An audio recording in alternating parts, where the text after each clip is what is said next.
Hello students.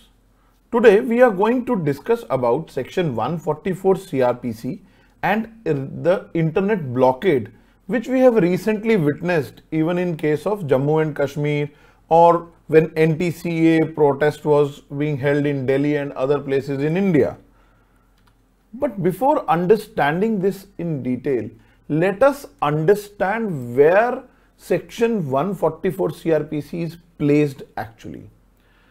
In the Criminal Procedure Code, 3 chapters have a particular place like chapter 8, chapter 10 and chapter 11. All these 3 chapters are applicable to even states of Nagaland or other tribal areas where otherwise the other provision of CRPC do not extend. These provisions are peculiarly the power of the executive magistrates or the preventive action by the police. Now, the chapter 10, which deals with the maintenance of public order and tranquility. In this, you must have heard कि बहुत सारे लोग किसी state में घुसने वाले हैं, पानी की बौछार हो रही है. ऐसा थोड़ा ही ना है कि पानी कोई सरकार इसलिए फेंक रही है कि वो बहुत दिन से नहाए हुए नहीं है. ऐसा नहीं है, राइट? तो पानी फेंक रहे हैं या लाठी चार्ज हो रहा है. जितने भी प्रोटेस्ट हुए हैं, चाहे कास्ट प्रोटेस्ट हुए, रिजर्वेशन प्रोटेस्ट हुए, जो भी हुआ, उन सब में जो भी एक्शन आपने देखा है, मौके पर पुलिस ने लाठी चार्ज किया, all these functions are actually done under chapter 10 of the CRPC. और ये जो पावर है ये जुडिशियल मैजिस्ट्रेट की पावर नहीं है. इसीलिए नॉर्मली जो students who are preparing for judicial service examination वो इस चैप्टर को ध्यान से देखते भी नहीं है. और इस चैप्टर में जैसे सेक्शन 133 जो पब्लिक न्यूसेंस से रिलेटेड है, जिसमें एनवायरमेंटल एक्ट से भी रिलेट होता है, वो तो दे आर वेरी इंपॉर्टेंट. अब यहां पर सिचुएशन क्या आती है, जब हमने बात करा कि एग्जीक्यूटिव एक्शन है, दैट मींस सेक्शन 144 पर अब हम सीधा आ रहे हैं. वो कहता है कि कोई भी district magistrate, sub divisional magistrate या और कोई भी executive magistrate, right? So it uses the term DM, SDM और executive magistrate who is specially empowered by the state government in this behalf may issue an order to prevent and address urgent cases of apprehended danger or nuisance. You need to understand this apprehended danger. It may not be that things have erupted. So this act is both preventive as well as remedial, right? This act is both preventive as well as remedial. You know, CRPC, the present CRPC which we are reading, it was enacted in the year 1973, but there was another CRPC of 1898, right? तो ये जो provision था 144, जो similar provision, it was there in that CRPC. ये इसीलिए काफी criticize भी किया जाता है कि ये जो colonial era का जो ये power है to impose restrictions, ये बहुत ब्लेटेंटली मिसयूज करती हैं इसको governments, right? So let us now understand the basic details of the provisions कि ऐसा क्या है आखिर इन प्रोविजंस में. इसमें पावर क्या है? इसमें एग्जीक्यूटिव मैजिस्ट्रेट के पास पावर है कि वो किसी को डायरेक्ट कर सके, किसी पर्टिकुलर पर्सन को या ग्रुप ऑफ पर्संस को. जैसे आपने देखा होगा वो क्या, to abstain from doing certain act, कि आप कुछ काम नहीं करेंगे. Restrictions on their movement, carrying arms, assembly, अपने घर में रहो, बाहर नहीं निकलोगे, राइट? और to prevent और tend to prevent, even prevention करने के लिए क्या चीज, obstruction, annoyance और injury, ठीक है, कोई किसी को तंग ना करे, even health, safety. हमने अपने पुराने वीडियोस में जब बात करा था, जब एपिडेमिक एक्ट के बारे में बात करा, तो वहां पे भी हमने देखा था वो अफेक्ट क्या करता है, ह्यूमन हेल्थ एंड सेफ्टी को, राइट? और आ गया disturbance of public tranquility, riot, affray. तो ये जो आप देखते हैं ये बहुत बहुत ज्यादा वाइड पावर है. इसीलिए आपने अगर नोट किया होगा तो अक्सर जो सबसे most common order that is we witness in this is that 4 या 4 से ज्यादा लोग इकट्ठे खड़े ना हो, साथ ना जाएं. Even this is going to be the norm of the day, maybe in terms of the social distancing that it is expected to come out. However, another fact which is to be seen is that this imposition can at most be done. These are the limits also and the power. It can be done for 2 months, which can be extended maximum up to 6 months. But let me tell you, this 2 months imposition have heavily been criticized, even in long back in 39. Then the words of this section are so wide that it gives absolute power to magistrate, and he may exercise it unjustifiably. Or moreover, immediate remedy, if this order is passed, the immediate remedy, it lies in the form of revision. Otherwise, the person can approach the High Court in case his fundamental rights is violated. So 144 gives ample power to the executive magistrate. So this particular thing was also came to court scrutiny long back in the year 1939, where it was before the Bombay High Court. What happens in the re-Adishir Firoz Shah versus Unknown? In this case, the court actually for the first time criticized about the provision of 144 imposition of blockage for continuous 2 months. That was the first time the court criticized. And surprisingly enough, in the year 1961, a constitutional bench, that is 5-judge bench of Babulal Farate versus State of Maharashtra and others, the Supreme Court upheld the constitutional validity of this act. On the, they upheld the validity. Then apart, not only this, it was again subsequently challenged, and in the year 1973, a 7-judge bench of the Supreme Court in Madhu Limaya versus Subdivisional Magistrate upheld the constitutional validity of section 144. And the court said, see, you have to balance between the rights. A law cannot be just declared violative of the rights because there are chances of its being misused. It used the term the chances. Mere apprehension that it may be misused cannot be a ground to declare a law invalid. Moreover, it says Article 19 is also not absolute. There can be reasonable restrictions, and the government, which has a duty to maintain public order and tranquility, it needs to be equipped with certain powers. So as such, you realize that this was upheld by the court, this power.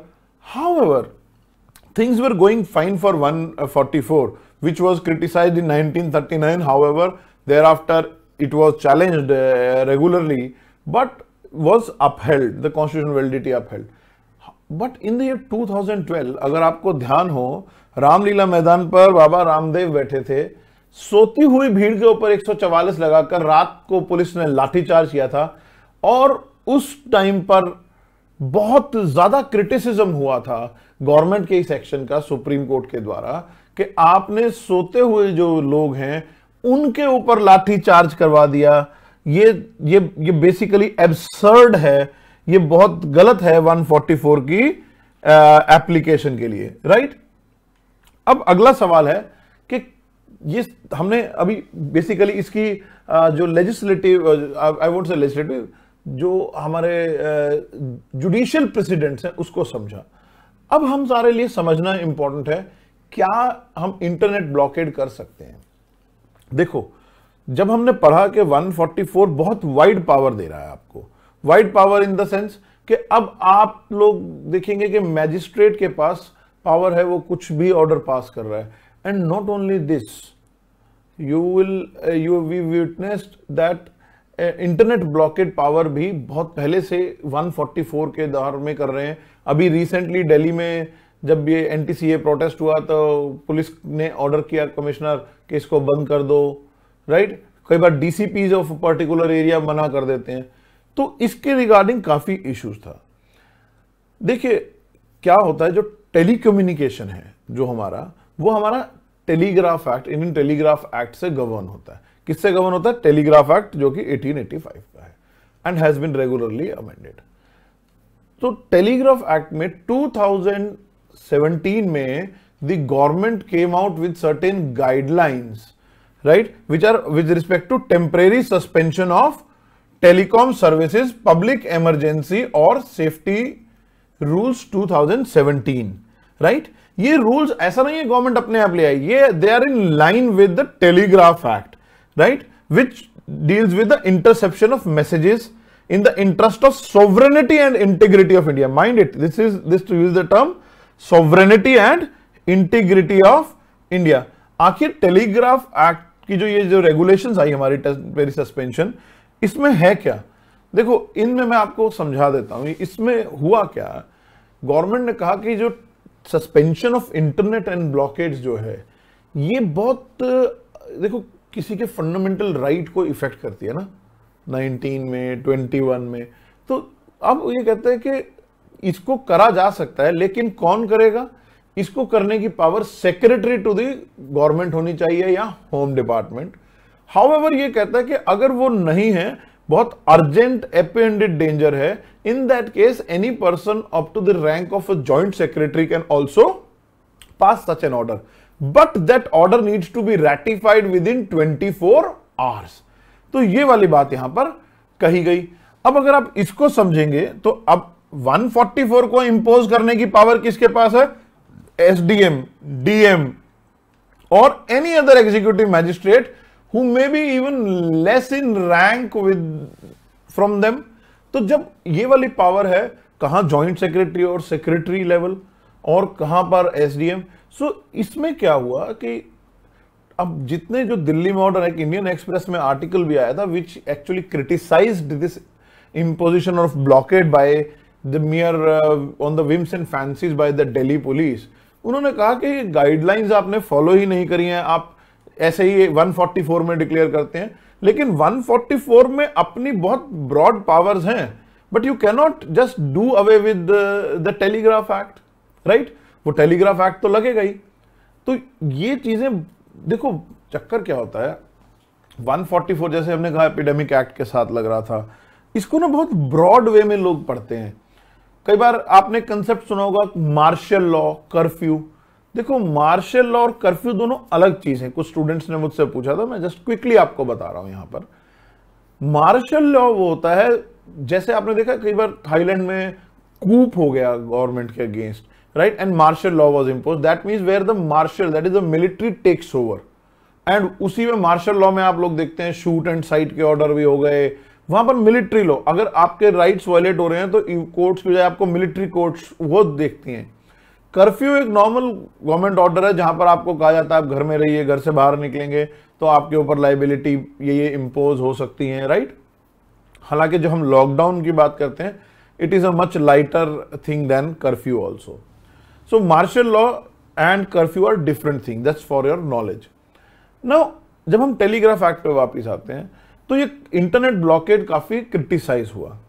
फिर उसके बाद क्या हुआ कि जब JNK का special status withdraw हुआ तो वहां पर उस अनरेस्ट को कंटेन करने के लिए गवर्नमेंट ने इंटरनेट सस्पेंशन करी, जो कि बहुत लंबे समय तक रही। It went for a long time. Now what happened, this was criticised and it was challenged even in the Supreme Court, and recently the Supreme Court came out with its judgment. Supreme Court actually, since already a 7-judge bench of the Honorable Court has upheld the validity, so but Supreme Court came out with certain guidelines or certain points which are to be taken care at the time of imposition of the blockade, if there be। हालांकि 2015 में गुजरात में भी एक बार ऐसे ही challenge हुआ था। उसमें क्या था कि मोबाइल इंटरनेट बैन कर दिया, तो उसको किसी लॉ स्टूडेंट ने ही चैलेंज किया था।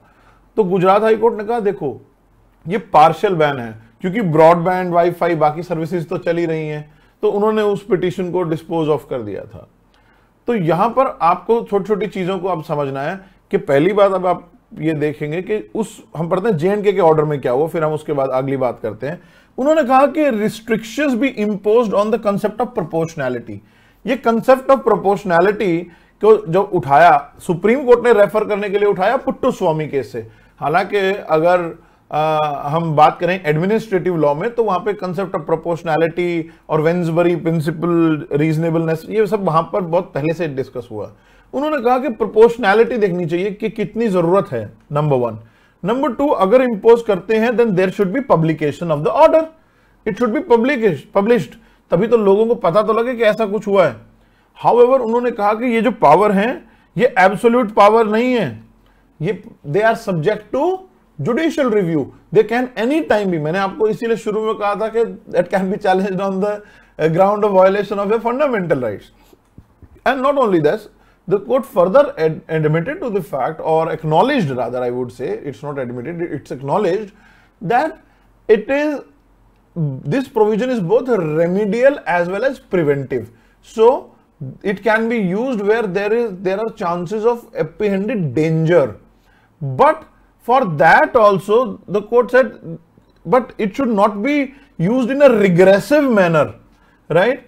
And just for the purpose of suppression of speech or expression of the opinion, just because कुछ लोग जाके जंतर मंतर बैठना चाह रहे हैं, just because कुछ लोग इन वायलेशन रामलीला मैदान में बैठे हैं, आप उसके ऊपर इंपोज कर देंगे 144, आप उनको वहां से खदेड़ देंगे, उनको मार देंगे रात को सोते हुए लोगों को, that can't be the law.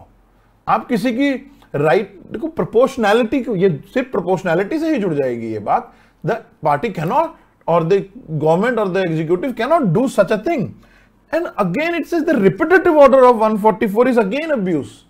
ये क्या बात है, आपसे सिचुएशन कंटेन नहीं हो रही, हर 2 महीने में हुआ, एक दिन खोला फिर एक जगह, again again again repetitive orders of 144। और देखो 2 महीने मैक्सिमम टाइम, इसका मतलब ये नहीं सीधा 2 महीने के लिए कर दिया, it should be seen in a situation, जैसे आज की सिचुएशन जो है कोविड-19 की। Now no one is raising question over imposition of 144, isn't it? No one is raising questions because people realize that this is such a situation जो कि इतना रिक्वायर्ड है कि हम लोग अपना मेंटेन करें इस सब चीज को, राइट? अब अगली जो लास्ट इसमें इंपॉर्टेंट बात है वो ये कहता है कि अगर कोई भी व्यक्ति 144 के ऑर्डर्स की वायलेशन करता है तो क्या होगा। हमने कहा कि भीड़ मत करो, ये मत करो, देखो पुलिस छोड़ देती है, ये एक अलग इशू है। अदरवाइज सेक्शन 188 आईपीसी में ये ऑफेंस है। हालांकि दिस पर्टिकुलर 188 में ऑफेंस है, इसमें तो कोई डाउट ही नहीं है। इसीलिए हम जब देखते हैं एपिडेमिक एक्ट की बात करते हैं या 144 की बात करते हैं, इन सब की वायलेशन 188 में चली जाती है, जो कि है orders passed by a public servant, duly promulgated by a public servant in discharge of his official duty. लेकिन अभी ये भी न्यूज में है, जब यूपी के पूर्व डीजीपी विक्रम सिंह जी ने इसको चैलेंज किया सुप्रीम कोर्ट में, उन्होंने कहा कि 188 में there has to be a complaint, ऐसा नहीं है सीधा एफआईआर होगी। ये मुद्दा भी ठीक है, बट सरकार इस टाइम जिस तरह से लोग कर रहे हैं, खैर इसमें हम सेपरेट वीडियो में बात करेंगे, जो ये केसेस अलग अलग जगह हो रहे हैं, कर्नाटका, केरला, गाड़ी इंपाउंड हो रही हैं, उन सब के बारे में काफ़ी सारी चीज़ें आ रही हैं। तो आपको सिर्फ ये याद रखना है कि इंटरनेट ब्लॉकेड की पावर जो है वो सेक्रेटरी लेवल की, वो टेक्निकली पुलिस के पास वो पावर नहीं है। After the internet suspension rule और temporary suspension rules of 2017, number 1, the powers under 144 are very wide.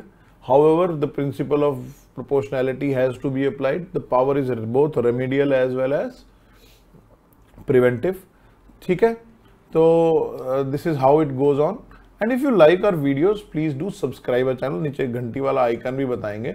And apart from that, you can also follow us on Facebook, Instagram, and join our Telegram channel as APS Judicial Academy. Right? For all online classes also, you can just call on us at 88032 88032 or visit our website.